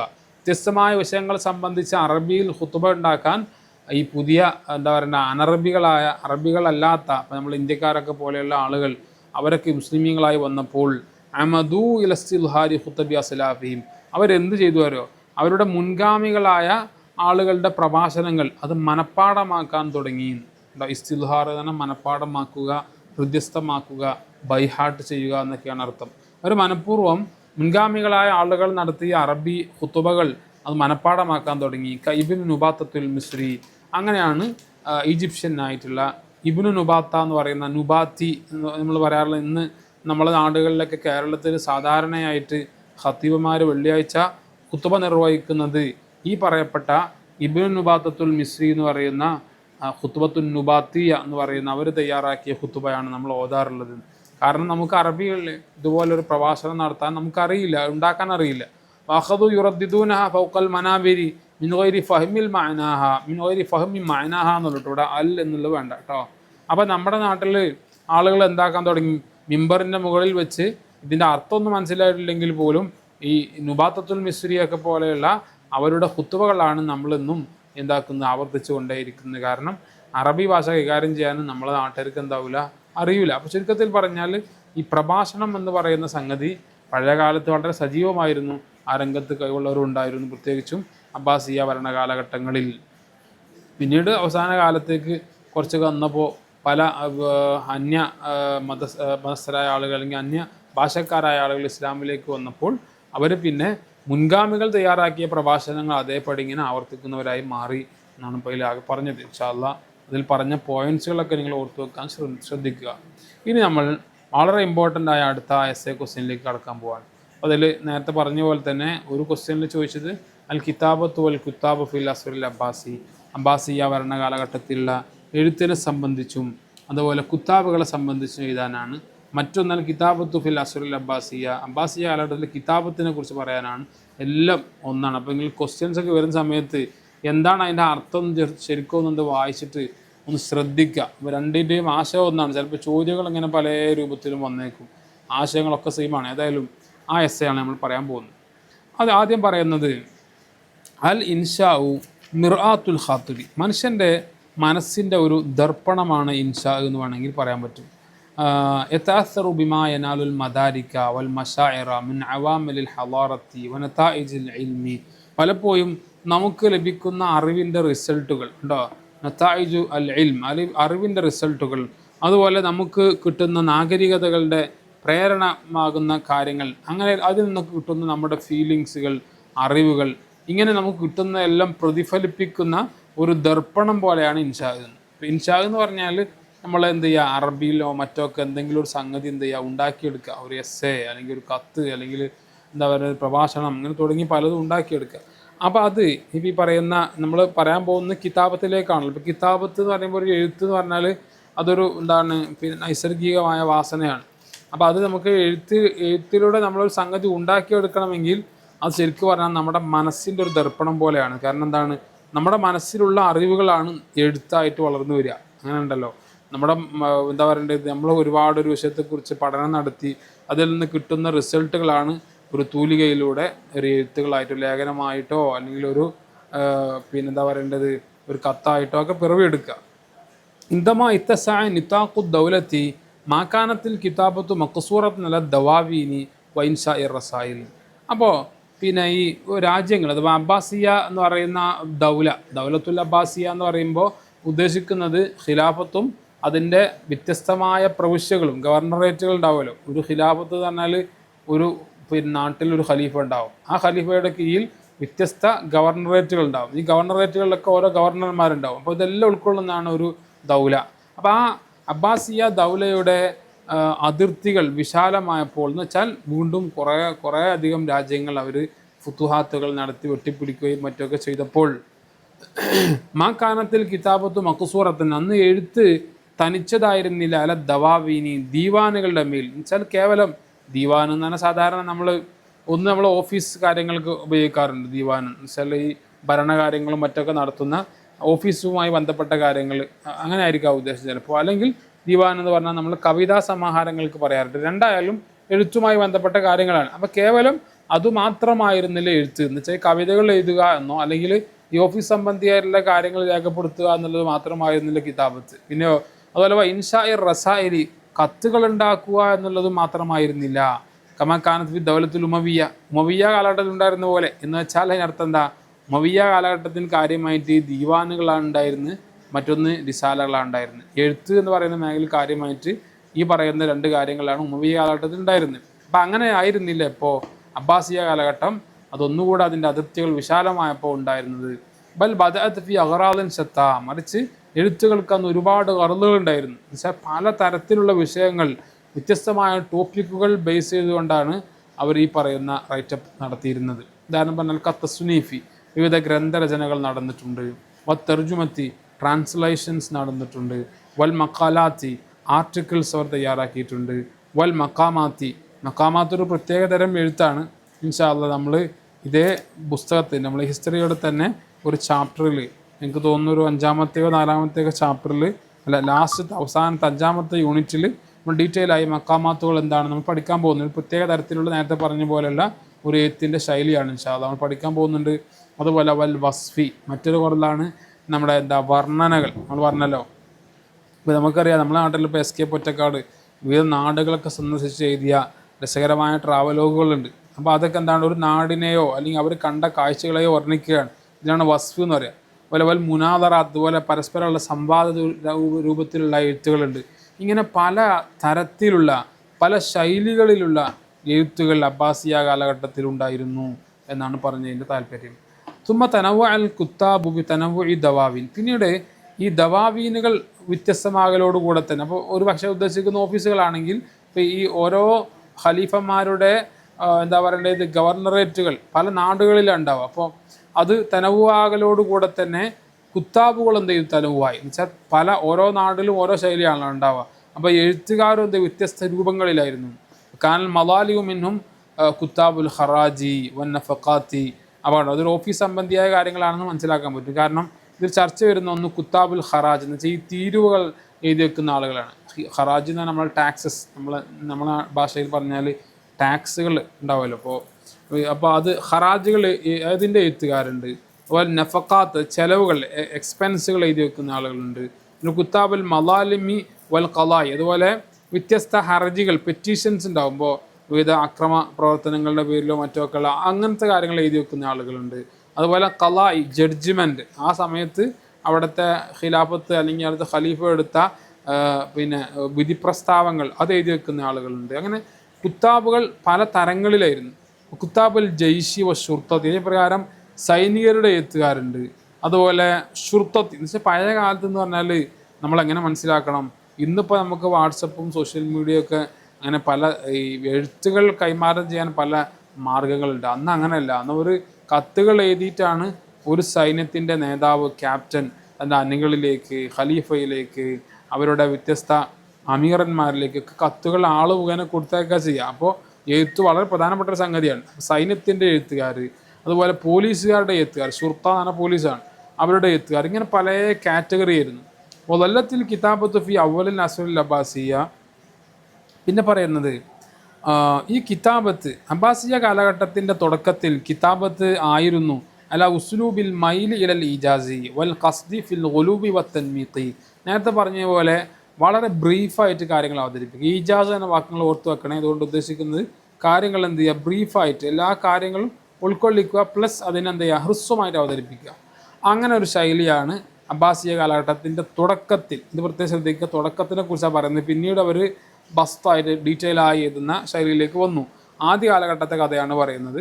അത് വളരെ ഈജാസായിരുന്നു. അതുപോലെ വൽ ഖസ്ദി ഫിൽ ഖുലൂബി വത്തൻമീഖി, നേരത്തെ നമ്മൾ പഠിച്ചതുപോലെ അതിശയോക്തിയുടെ വിഷയത്തിലും അതുപോലെ പിന്നെ ഇതേപോലെയുള്ള മറ്റു എഴുത്തിൻ്റെ ശൈലികളിലൊക്കെ ഒരു മിതത്വം പാലിക്കുന്ന ഒരു സംഗതിയാണ് അവർക്കുണ്ടായിരുന്നത്. അല്ലാതെ എന്താവില്ല, നീട്ടി വലിച്ചെഴുതുന്ന ശൈലി അവർക്കുണ്ടായിരുന്നില്ല. കാരണം നമ്മുടെ അലങ്കാര സംബന്ധിച്ചുള്ളത് വലാസിയമാ ഫിർ റസായിലി വ തൗഖിയാത്ത്, പ്രത്യേകിച്ചും അന്നത്തെ കാലഘട്ടത്തിൽ കാര്യമായിട്ട് നമ്മൾ പറഞ്ഞല്ലോ, റസായിലുകൾ തൗഖിയാത്തൊക്കെ ഉള്ളത്, കത്തുകൾ, തൗഖിയാത്ത് എന്താണെന്ന് ശേഷം ഇൻഷാ അല്ലാഹ് നമ്മൾ തൗഖിയാത്ത് എന്താണെന്ന് നേരത്തെ നമ്മൾ പറഞ്ഞല്ലോ, ഷോർട്ട് ക്വസ്റ്റ്യൻ പറഞ്ഞെടുത്ത്. അപ്പോൾ തൗഖിയാത്തിലും റിസാലകളിലൊക്കെ പ്രത്യേകിച്ചും ഈ പറയുന്ന നീട്ടിപ്പരത്തിയെന്ന ശൈലി അവർക്ക് ഇല്ലായിരുന്നു. പിന്നീട് എപ്പോഴാണ് തുടങ്ങിയത്, വലമഖ്തലത്തുൽ അറബു ബിൽ ഫറസി, അങ്ങനെ അറബികൾ പേർഷ്യക്കാരുമായി കൂടിക്കലർന്നപ്പോൾ. നമ്മൾ പറയുന്നുണ്ട് ഈ അബ്ബാസിയ ഖിലാഫത്തിൻ്റെ ഒരു കാലഘട്ടം കഴിഞ്ഞാൽ പിന്നീട് അങ്ങോട്ടൊരു പകുതി കഴിഞ്ഞാൽ പിന്നെ അധികം നമ്മൾ കാണുന്നത് പല രാജാക്കന്മാരും പേർഷ്യൻ ആളുകളായിട്ട് ബന്ധപ്പെടുന്നു, അവരെ സൈനിക സഹായം തേടുന്നു, അവർ വന്നിട്ട് ആകെ കുട്ടിച്ചോറാക്കുന്നു, അറബികളെ എല്ലാം നിലക്കും ചെയ്യുന്നു, ഒന്നും അല്ലാതാക്കി കളയുന്നു. അപ്പോൾ ആ സമയത്ത് എന്ത് ചെയ്യുന്നു, ഒരു അന്യഭാഷ കാര്യമായി കയറി വരികയാണ്. അപ്പോൾ അവിടെ അഖദു യതഅന്നഖൂന വയുത്തിലൂന, അവരൊന്നുകൂടെ ഈ ഭാഷാരംഗത്ത് സംഗതിയൊക്കെ അറബി ഭാഷ തന്നെയാണെങ്കിലും അതിനൊന്നുകൂടെ സൗന്ദര്യപ്പെടുത്താനും മറ്റൊക്കെ തുടങ്ങി. കഴിഞ്ഞില്ല യുത്തിലൂന, അവർ ഒന്നുകൂടി നീട്ടാൻ തുടങ്ങി. വെച്ചാൽ ഒന്നുകൂടി ഇൻ ഡീറ്റെയിൽ ആയിട്ട് കാര്യങ്ങളൊക്കെ അവർ എഴുതാനും മറ്റൊക്കെ തുടങ്ങി. മറ്റേത് പണ്ട് തന്നെ വളരെ മൂജസായിട്ട് അഥവാ വളരെ ബ്രീഫായിട്ട് കാര്യങ്ങൾ പറയുന്ന ശൈലിയാണ് ഉണ്ടായിരുന്നത്. വൻതഖദു മദ്ഹബൽ ഈജാസ് ഫി സുദറിൽ ഇസ്ലാമിൻ്റെ പ്രാരംഭ കാലഘട്ടത്തിലുണ്ടായിരുന്ന ഈ ഈജാസിൻ്റെ ശൈലിയെ എന്ത് ചെയ്തു, അവർ വിമർശിക്കുകയും ചെയ്തിരുന്നു. കാരണം അവർ പറയുന്നത് കാര്യങ്ങൾ വ്യക്തമായി പറയുകയാണെങ്കിൽ ഒരു ഡീറ്റെയിൽ ആയിട്ട് തന്നെ എഴുതണം എന്നുള്ളൊരു കാഴ്ചപ്പാടാണ്. പിന്നീട് ഈ അറബികൾ പ്രത്യേകിച്ചും പേർഷ്യക്കാരുമായി കൂടിക്കലർന്നതിന് ശേഷമൊക്കെ ഉണ്ടായിരുന്ന ഒരു കാലഘട്ടത്തിൻ്റെ സ്റ്റൈല്. ഫലമാ ദൗഫത്തിൽ ഖിലാഫത്ത്, അങ്ങനെ ഈ ഖിലാഫത്ത് മൊത്തത്തിൽ ദുർബലമായപ്പോൾ സറ അൽഫു ഇൽ കിതാബത്തി, എഴുത്തിൻ്റെ മേഖലയിലേക്കും ഈ പറയുന്ന ബലഹീനത കയറി വന്നു എന്ന് വേണം പറയാൻ. എന്നുവെച്ചാൽ മൊത്തത്തിൽ അറേബ്യൻ അല്ലെങ്കിൽ എന്താ പറയേണ്ടത്, ഈ അബ്ബാസിയ ഖിലാഫത്ത് ആകെ ദുർബലമായി. രണ്ടാം ഘട്ടത്തിലേക്ക് വന്നപ്പോഴേക്കും എന്താണ്, ഫുള്ള് ഇവരുടെ ഒരു നരനായാട്ടായിരുന്നു ഈ പറയുന്ന പേർഷ്യക്കാരുടെയും അതുപോലെ തുർക്കികളായിട്ടുള്ള പല സൈനികരുടെയൊക്കെ. അതൊക്കെ നമ്മൾ ഇൻഷാ അല്ലാഹ് ശേഷം പറയാൻ പോകുന്നുണ്ടാവും. ഏതായാലും കുത്താബു ഹാദൽ അസ്രി അർബൗ തൊബക്കാത്തിൽ, മൊത്തത്തിൽ നമുക്ക് ഈ അബ്ബാസിയ കാലഘട്ടത്തിലെ എഴുത്തുകാരെ നമുക്ക് 4 കാറ്റഗറി ആയിട്ട് തിരിക്കാൻ പറ്റും. ഇവിടെ ഒരു പ്രത്യേക ഒരു കാര്യം നിങ്ങൾ ശ്രദ്ധിക്കേണ്ടത്, ഇപ്പോൾ ഇവിടെ നമ്മളിപ്പോൾ ഇത് എസ്സേയുടെ ഭാഗമായിട്ടാണ് ഈ വിഷയങ്ങൾ പറയുന്നത്. പക്ഷേ ചിലപ്പോൾ ഒരു പാരഗ്രാഫ് ക്വസ്റ്റ്യൻ ചോദിക്കാനുള്ളൊരു ചാൻസ് ഇവിടെ നമ്മൾ കാണുന്നുണ്ട്. അഥവാ ഈ അബ്ബാസിയ കാലഘട്ടത്തിലെ 4 തൊബക്കകൾ അഥവാ 4 തരത്തിലുള്ള ആളുകളെ സംബന്ധിച്ച് എഴുതുക എന്ന് പറഞ്ഞിട്ടൊരു പാരഗ്രാഫ് ക്വസ്റ്റ്യൻ ചോദിക്കാനുള്ള ചാൻസ് കാണുന്നുണ്ട്. അപ്പോൾ അങ്ങനെ അഥവാ ചോദിച്ചാൽ ഇനി ഇവിടെ നിന്ന് അങ്ങോട്ട് താഴെ പറയുന്ന കാര്യങ്ങളാണ് നിങ്ങൾ എഴുതേണ്ടത്. ഇത് നമ്മൾ എസ്സേക്ക് വേണ്ടി തയ്യാറാക്കിയതാണ്. ഇനി വേണമെങ്കിൽ പാരഗ്രാഫായിട്ട് എഴുതുമ്പോൾ 1-2 പോയിൻറ്റ്സുകളൊക്കെ കുറച്ചിട്ട് നിങ്ങൾ എന്തായാലും പാരഗ്രാഫിൻ്റെ രൂപം കണ്ടാൽ മതി. മനസ്സിലായല്ലോ? അപ്പോൾ ഏതായാലും ഒന്നാമത്തെ കാറ്റഗറി എന്താണെന്ന് നമുക്ക് നോക്കാം. ഒന്നാമത്തെ തൊബക്കയിലുള്ളത് ഇപ്പോൾ തൊബക്കത്തുൽ ഊല. ഒന്നാമത്തെ തൊബക്കയിലുള്ളത് എന്താണ് നോക്കൂ. ഒന്നാം തൊബക്കയിലുള്ളത് ഇമാമുഹ ഇബ്നുൽ മുഖഫ, അതിൻ്റെ നേതാവായി അറിയപ്പെടുന്നത് ഇബ്നുൽ മുഖഫ എന്ന് പറയുന്ന ആളാണ്. ത്വരീഖത്തു, അവരുടെ സ്റ്റൈല് തൻവീഉൽ ഇബാറത്തി, ഒരേ ഇബാറത്തിനെ തന്നെ വ്യത്യസ്തമായ ശൈലികളിൽ കൊണ്ടുവരിക എന്നുള്ളതാണ്. അപ്പോൾ തൻവീഉൽ ഇബാറ എന്ന ഇബാറത്തുകൾ ഞാൻ മാറ്റി കൊണ്ടുവരിക. അപ്പോൾ ഒരേ സംഗതി ആശയം ഒന്നായിരിക്കും, പക്ഷെ അത് വ്യത്യസ്ത ശൈലികളിലൂടെ പറയാം. ഇതായിരുന്നു അദ്ദേഹത്തിൻ്റെ ഒരു സ്റ്റൈൽ. അതേ പ്രകാരം തന്നെയാണ് എന്ത് തഖ്തിഉ അൽ ജുംലത്തി, അതുപോലെ എന്ത് ചെയ്യുക, ഈ ജുംലകളെ വ്യത്യസ്ത കാറ്റഗറി ആയിട്ട് വിഭജിക്കുക. ഒരു വിഷയത്തെ തന്നെ ഇങ്ങനെ കാറ്റഗറി ആയി സെൻറ്റൻസ് ആയിട്ട് വിഭജിച്ച് ചെയ്യുക എന്നുള്ളതാണ്. വൽ മുസാവജത്തി ബൈനൽ കെലിമാത്തി, അതേപ്രകാരം കെലിമാത്തുകൾക്കിടയിൽ ഇങ്ങനെ ചേർച്ചയുള്ള കാര്യങ്ങൾ കൊണ്ടുവരിക. നമ്മളിപ്പോൾ നമ്മളെ തഫ്സീർ എന്ന കുറേ സംഭവം ഉണ്ടല്ലോ, ആശയം ഒന്നായിരിക്കും, പക്ഷേ അത് വേറെ കെലിമത്തിൽ നമ്മളിങ്ങനെ ഈ പര്യായ പദങ്ങൾ വെച്ച് കളിക്കുന്ന രൂപത്തിലുള്ള അങ്ങനത്തെ ഒരു സ്റ്റൈലാണ് അവരുടെ സ്റ്റൈൽ ഉണ്ടായിരുന്നത്. കാലൽ ഇബഅദിൽ കുത്താബി, ചില എഴുത്തുകാരോട് അദ്ദേഹം പറയാറുണ്ട് പോലും, എന്ത് അലൈക്കമാ സഹുല മിനൽ അൽഫാദി മാ തജന്നുബിൽ അൽഫാദി സഫലത്തി. ഇദ്ദേഹം ഈ പറയുന്ന നേതാവ് അഥവാ ഈ എന്താണ് നമ്മൾ ഇബ്നുൽ മുഖഫ് തൻ്റെ എഴുത്തുകാരോട് പറയാറുണ്ടായിരുന്നു, നിങ്ങൾ എന്ത് ചെയ്യണം, നിങ്ങൾ വളരെ സിമ്പിളായ വേർഡുകൾ തിരഞ്ഞെടുക്കണം.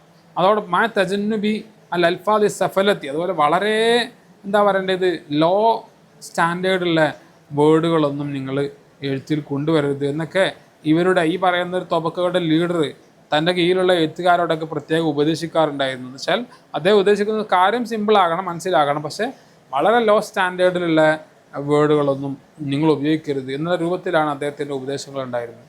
മെൻഡിജാലി ഹാദി തൊബക്കത്തി, ഈ ഒരു കാറ്റഗറിയിൽ എണ്ണാൻ പറ്റുന്ന ചില എഴുത്തുകാരാണ്. ഇവിടെ കുറേ പേര് ടെക്സ്റ്റ് ബുക്കിൽ പറഞ്ഞിട്ടുണ്ടാവും, എല്ലാം കൂടി പഠിക്കൽ സാധ്യമാവില്ല. അതുകൊണ്ടാണ് നമ്മളിവിടെ 3 പേരുടെ കാര്യം പറയുന്നത്. ഇതിൽപ്പെട്ട ഒന്നാണ് യാക്കൂബ് ബിൻ ദാവൂദ്, ഇതുപോലെയുള്ള ഈ ഒന്നാം സ്റ്റൈലിലെ എഴുത്തുകാരനായിരുന്നു.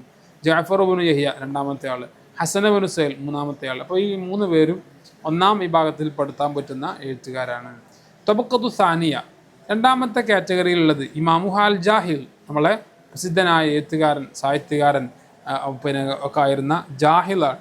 ജാഹിൽ വലിയ വായനയുള്ള വലിയ പണ്ഡിതനായിരുന്നു, പക്ഷേ അദ്ദേഹം മുത്തസിലി വിഭാഗത്തിൽപ്പെട്ട അങ്ങനത്തെ ഒരു പുത്തൻവാദവുമായി കൊണ്ടു നടക്കുന്ന ആളായിരുന്നു. എന്തോ ആവട്ടെ, അദ്ദേഹത്തിൻ്റെ ഒരു കാലഘട്ടമുണ്ട്. തംതാസു ഹാദി തൊബക്കത്തു ബി തഖ്തിഇൽ ജുംലത്തി ഇലാ ഫഖറാത്തിൻ കസീറത്തിൻ മുഖ്ഫാത്തിൻ ഓ മുർസലത്തിൻ. ഈ ഒരു തൊബക്കയുടെ അഥവാ ഈ ഒരു എന്താ പറയേണ്ടത് കാറ്റഗറി അത് വ്യത്യസ്തമാകുന്നത്. ഈ തംതാസു എന്ന് പറഞ്ഞാൽ മുമ്പ് പറഞ്ഞ ആ ഒരു കാറ്റഗറിയിൽ നിന്ന് ഡിസ്റ്റിങ്ക്യൂഷ് ചെയ്യുന്നത്, അത് വിഭിന്നമാകുന്നത് ബി തഖ്തിഇൽ ജുംലത്തി ഇലാ ഫഖറാത്തിൻ കസീറ, ഓരോ ജുംലകൾ സെൻറ്റൻസുകൾ തന്നെ അതിന് വേറെ എന്ത് ചെയ്യുക പാരഗ്രാഫുകളായിട്ട് ഇങ്ങനെ വിഭജിക്കൽ കൊണ്ടാണ് തഖ്തി, വിഭജിക്കാൻ കറക്റ്റ്. മുഖ്ഫാത്തിൻ, അത് തന്നെ ആ ജുംലകളൊക്കെ എന്തായിരിക്കും, ചിലപ്പോൾ കാഫിയ ഉള്ളതായിരിക്കും അഥവാ പ്രാസമുള്ളതായിരിക്കും. ഔ മുർസലത്തിൻ, അല്ലെങ്കിൽ പ്രാസം ഇല്ലാത്തതോ, ചിലപ്പോൾ ചില സമയങ്ങളിൽ പ്രാസമുള്ളതായിരിക്കും, ചില സന്ദർഭങ്ങളിൽ അങ്ങനെ പ്രാസമൊന്നും ഉണ്ടാവില്ല. അതായാലും കുറേ പാരഗ്രാഫുകളായിട്ടാണ് അവരുടെ ഒരു കാലഘട്ടത്തിൽ ഉണ്ടായിരുന്നത്.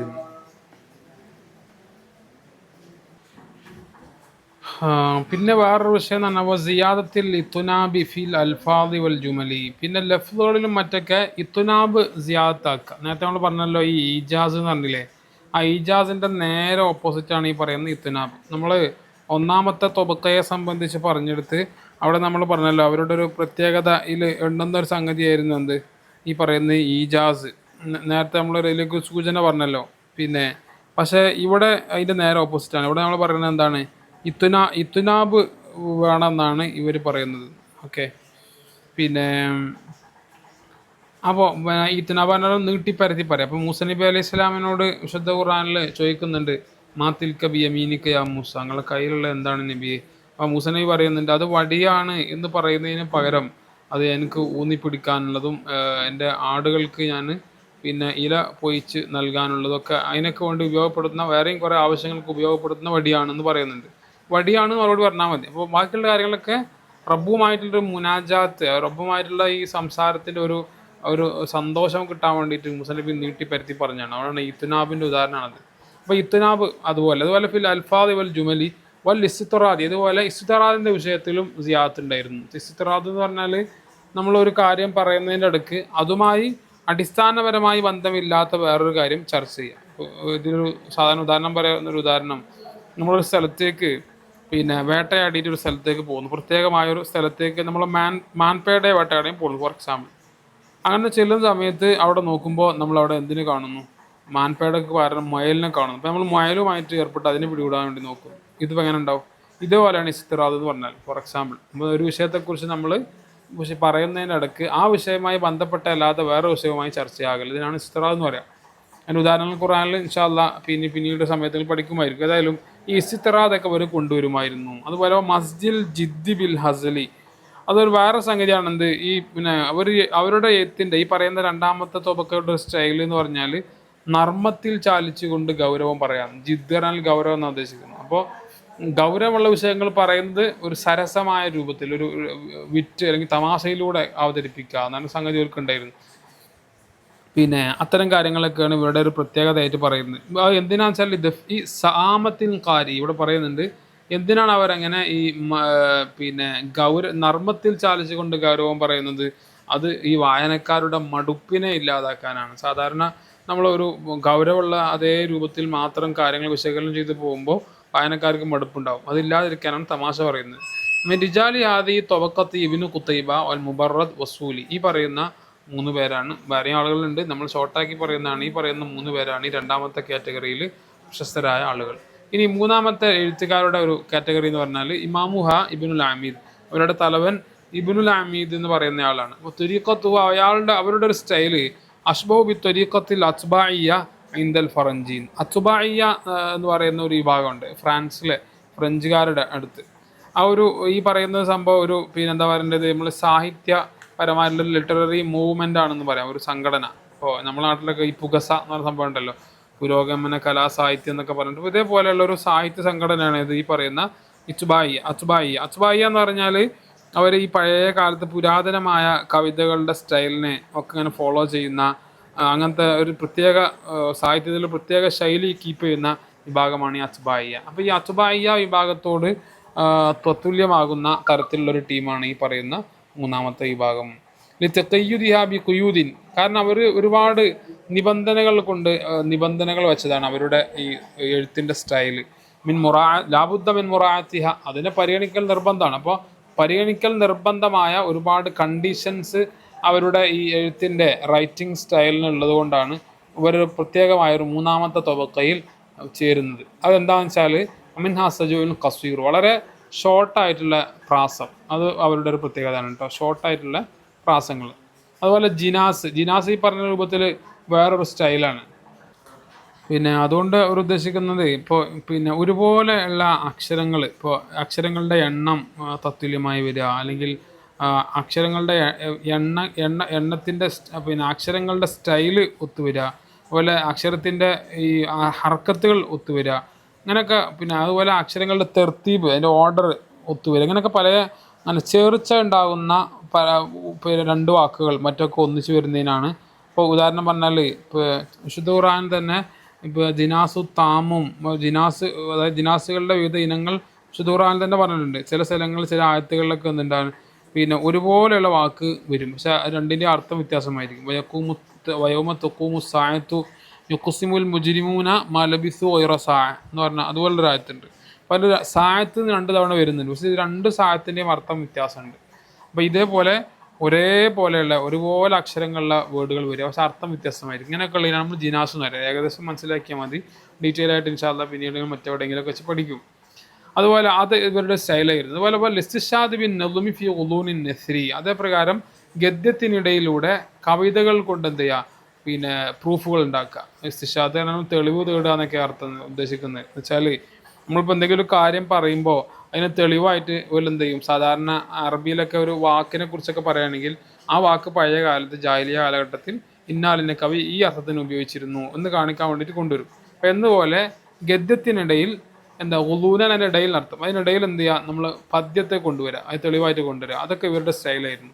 അതുപോലെ തവസ്സുഇ ഫിൽ ഹയാലി വ തശ്ബീഹ്, അതേപ്രകാരം ഭാവനകൾ, അതായത് ഇമാജിനേഷൻ, അത് അവർ അതിലുള്ള ഒരു വിശാലത അത് ധാരാളമായി അവർ എഴുത്തിൽ കൊണ്ടുവരുമായിരുന്നു. അതുപോലെ നമ്മൾ മെറ്റഫർ, സാധാരണ നമ്മൾ ഇംഗ്ലീഷിലൊക്കെ വ്യാപകമായി പല ഭാഷകളിലും ഉപയോഗിക്കുന്ന സംഗതിയാണ് മെറ്റഫർ. അതായത് ഒരു സംഗതി മറ്റൊരു സംഗതി പോലെയാണ്, ആളൊരു പുലിയാണ് എന്നൊക്കെ പറയില്ലേ, എന്നുവെച്ചാൽ പുലിയെ പോലെയാണ്, ധീരതയുള്ള മനുഷ്യനാണ് എന്നൊക്കെ പറയുന്ന. അപ്പോൾ അങ്ങനെയുള്ളതിനാണ് എന്ത് പറയുന്നത്, തസ്ബീഹ് എന്ന് പറയുന്നത്. അപ്പം ഇങ്ങനെ എല്ലാ ഐറ്റംസും കൊണ്ടുവരുന്നൊരു വിഭാഗമായിരുന്നു ഈ മൂന്നാമത്തെ വിഭാഗം. മൻ റിജാലിഹ, അതിൻ്റെ ആളുകൾ ആരൊക്കെയാണ്, സാഹിബ് ബിൻ ഇബാദ്, അതുപോലെ വസീറുൽ മുഹല്ലബി, ഖവാറസ്മി തുടങ്ങിയവരായിരുന്നു. ഇനി നാലാമത്തെ ഒരു ഐറ്റം കൂടിയുണ്ട്. നാലാമത്തെ തൊബക്ക എന്ന് പറഞ്ഞാൽ അതിൻ്റെ നേതാവ് അൽ ഖാളി അൽ ഫാദിൽ എന്ന് പറയുന്ന ഒരാളാണ് അതിൻ്റെ നേതാവായിട്ട് പരിചയപ്പെടുന്നത് കേട്ടോ. ഈ നാലാമത്തെ വിഭാഗത്തിൻ്റെ അവരുടെ സ്റ്റൈൽ ത്വരീഖത്തു കാനത്ത് ബി സജിഇ വൽ ബദിഇ. ഒന്ന് സജിഅ തന്നെയാണ്. സജിഅ എന്ന് പറഞ്ഞാൽ പ്രാസങ്ങൾ, ചിലപ്പോൾ അന്ത്യപ്രാസം ഉണ്ടാവാം, വേറെ പലതരത്തിലുള്ള പ്രാസങ്ങളുണ്ട്, പ്രാസങ്ങളായിരുന്നു ഒരു സ്റ്റൈൽ. അതുപോലെ ബദിഇ വളരെ എന്താ പറയുന്നത്, സാഹിത്യ സമ്പുഷ്ടമായ ഒരു മോഡലായിരുന്നു. വന്നൗ കാന ഗാലിൻ ഫി തൗരിയത്തി, അതുപോലെ തൗരിയത്തിൽ ധാരാളമായി കൊണ്ടുവരുന്ന ഒരു വിഭാഗമായിരുന്നു അവർ. ഓക്കെ, അപ്പോൾ തൗരിയത്ത് ഇതേപോലെ ഈ സാഹിത്യകാരന്മാർ കൊണ്ടുവരുന്ന ഒരു വേർഡാണ്, ദ്വയാർത്ഥമുള്ള വേർഡാണ്. അതിൽ ഒന്ന് വളരെ വിദൂരമായൊരു മാനയും വളരെ അടുത്തുള്ള ഒരു മാനയും ഉണ്ടാവും. പക്ഷെ ഇവർ സാധാരണ അടുത്തുള്ള മാനല്ല ഉദ്ദേശിക്കുക, വിദൂരമായൊരു മാനയാണ് അവർ ഉദ്ദേശിച്ചിട്ടുണ്ടാവുക. അതായത് സാധാരണ നമ്മൾ പെട്ടെന്ന് നമ്മളെ ചിന്തയിൽ വരാത്തൊരു മാന ഉദ്ദേശിച്ചിട്ട് അങ്ങനത്തെ ദ്വയാർത്ഥമുള്ള വാക്കുകൾ ഉപയോഗിക്കുക. അതിനാണ് തൗരിയത്ത് എന്ന് പറയുക. നമുക്ക് ഇൻഷാ അല്ലാഹ് നമ്മളെ റെട്ടറിക് ആൻഡ് പ്രോസഡി എന്ന് പറയുന്ന പേപ്പറിൽ നമ്മൾ ഭാഷാലങ്കാരങ്ങൾ പഠിക്കുമ്പോൾ കൂട്ടത്തിൽ നമ്മൾ പഠിക്കുന്നതാണ് ഈ സംഭവങ്ങളൊക്കെ. ഇൻഷാ അല്ലാഹ് അതിലുണ്ടായിരിക്കും ഞാൻ മനസ്സിലാക്കുന്നത്.